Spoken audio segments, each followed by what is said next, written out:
empty box that Tainari gave us since we already washed it. Oh, it smells amazing! And the box is a nice touch, too! Let's go serve this up and start eating with Hypatia! Are you already finished cooking? Smells delectable. I'm truly thankful whenever I can enjoy a proper meal like this. Cooking really isn't my forte.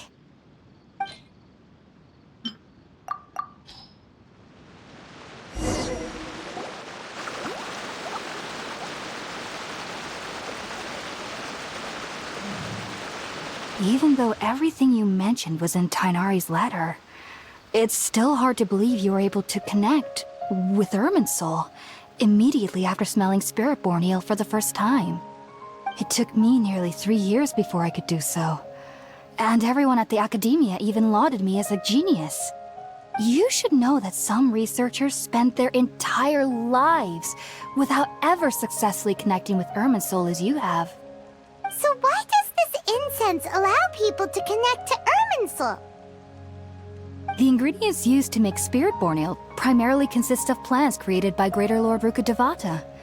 These special ingredients are conducive to heightening our senses to the Dendro Archon's power. Since the root of the Dendro Archon's power lies within Irminsul, we can occasionally tap into her powers to peer into the depths of the earth.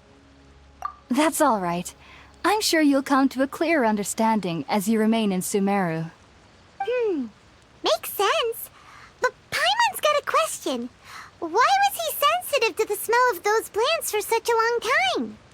That was primarily due to his body's unique constitution.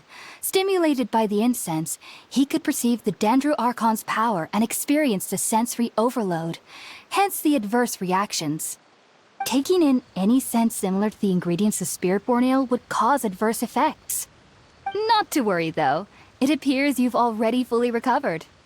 Technically, your body should still be sensitive to the powers of the Dendro Archon, but unless you're using intentional meditation techniques, the scent of Spiritborn Ale should no longer trigger such reactions.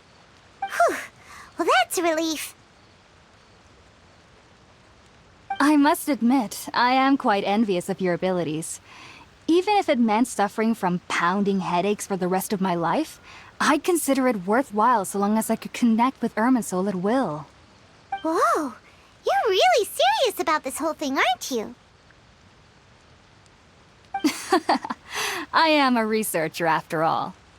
As a member of the Ritaoist Archon at the Academia, my main area of research is the stars and their connection to the fate of living beings.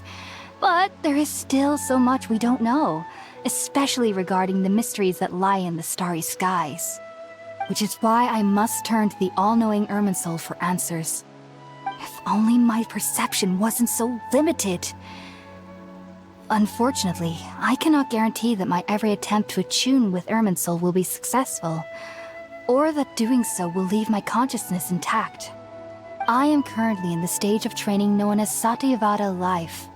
Many researchers in Sumeru have lost their minds while seeking to attune with Irminsul during this stage. Sages have said that Irminsul contains divine knowledge, and touching such knowledge without the proper preparations and abilities will only lead to one's mind caving in on itself. That's why we meditate alone. We need to ensure that our minds will be calm, while minimizing the possibility of involving anyone else. Whoa, so knowledge from Irminsul can be super dangerous. Aren't you afraid of the risks, Hypatia? Of course I do. Especially during nights that are pitch black with no moonlight, and dead silent without even the sound of insects. However, I've been feeling better as of late.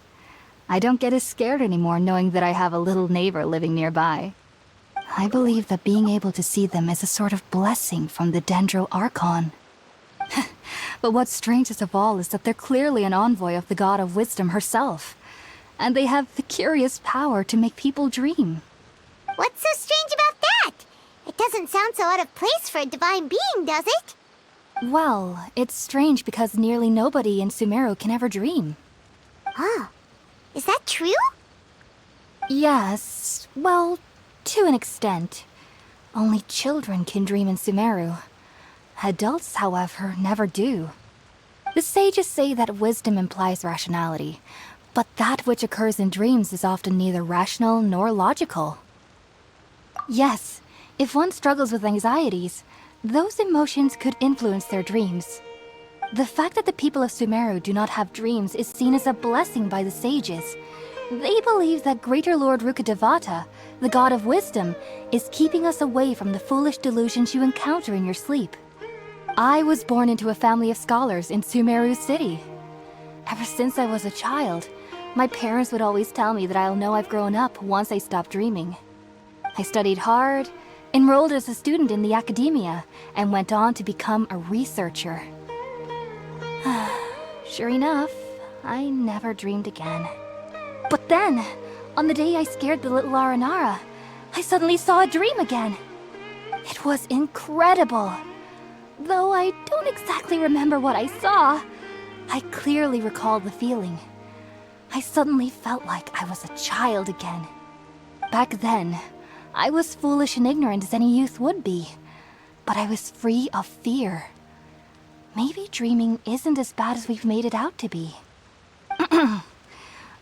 Just be sure not to speak of this if you travel to Sumeru City. They'll look at you as if you've lost your mind. So, do you have any thoughts about the things he saw when he connected with Irminsul? Sorry. I'm afraid I don't have any answers as of now. All I can say is that what you saw is a memory contained within Irminsul itself. World forget me. What could that possibly mean? If only I could ascend past Satyavada life and begin Paripurna life, I might have some more answers for you. If you two are ever in the area again, please be sure to come and see me. There's no need to be thanking me. You two are my saviors. Besides, I'm already looking forward to tasting some more of your cooking.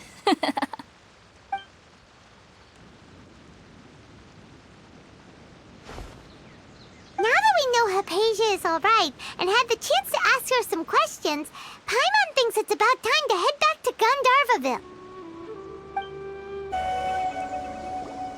Think about it, Tainari. Refusing to join is tantamount to burying your head in the sand.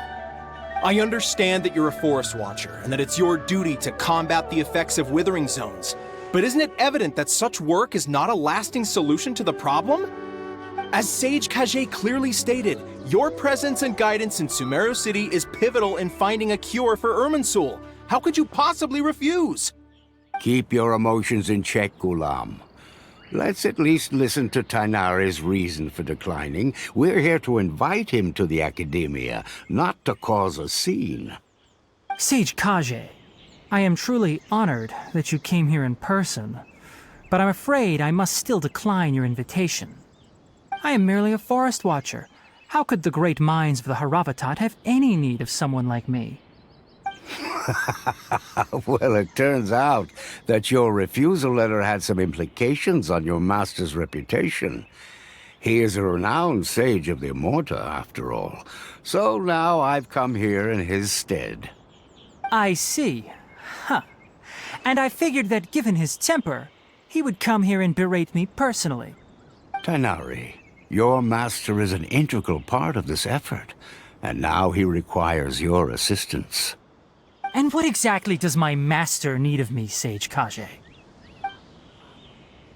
You'll know, once you've arrived in Sumeru City, that is. And how long will I be required to stay? There's no definite answer as of now. Do you mean to tell me that despite coming all the way here to Gandharvaville, you still can't answer the questions I laid out in the letter to my master? If that's the case, then I'm afraid I cannot give you a definite answer either. Tainari, but you... So be it. Come, Ghulam, we're leaving.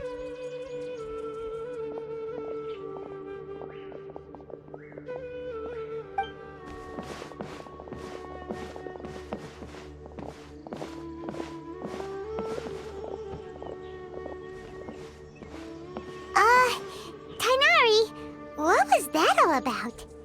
It's nothing. Some people from the academia wanted me to go to Sumeru City to assist them with a project, but I had to refuse on account of all my responsibilities here. But all that can wait. How did things go with Hypatia? It was quite the eventful trip, but the main thing is that she's safe and sound. She answered a bunch of questions for us, too. Very good. Now that the traveler has made a full recovery, there shouldn't be any reason for you to tarry here longer. I assume you will be heading to Sumeru City, correct? That's right. We want to meet Lesser Lord Kusanali and ask her for advice. Do you have any idea on how we can find her? Sorry. I'm afraid I don't have any advice for you there. Well, do you at least know anyone we can try asking in Sumeru City?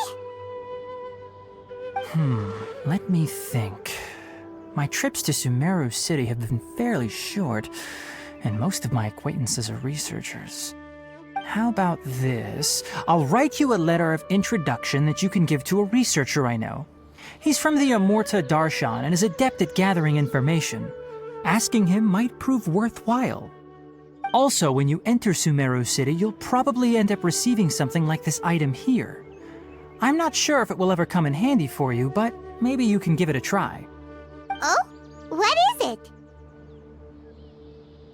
It's called an Akasha Terminal. It's a tool produced by the Academia that utilizes the legacy of Greater Lord Rukkhadevata. Some say that this very item is the basis of Sumeru's reputation as the City of Wisdom. Needless to say, this device and its usage fall under the Academia's expertise, so I'll leave it to them to show you how to use it.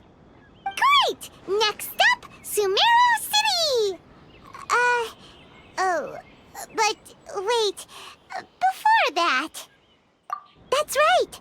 Tainari, we have something important to say to Kale before we leave. Is she doing better now? Yes, she's doing much better. After being confined to her bed all this time, I thought a little walk would do her some good. Last I saw her, she was taking the path towards the North Crossing. She knew you two would be leaving soon, so she must have wanted to see you off. Thanks, Tainari. All right, let's go! Farewell, and good luck to you both.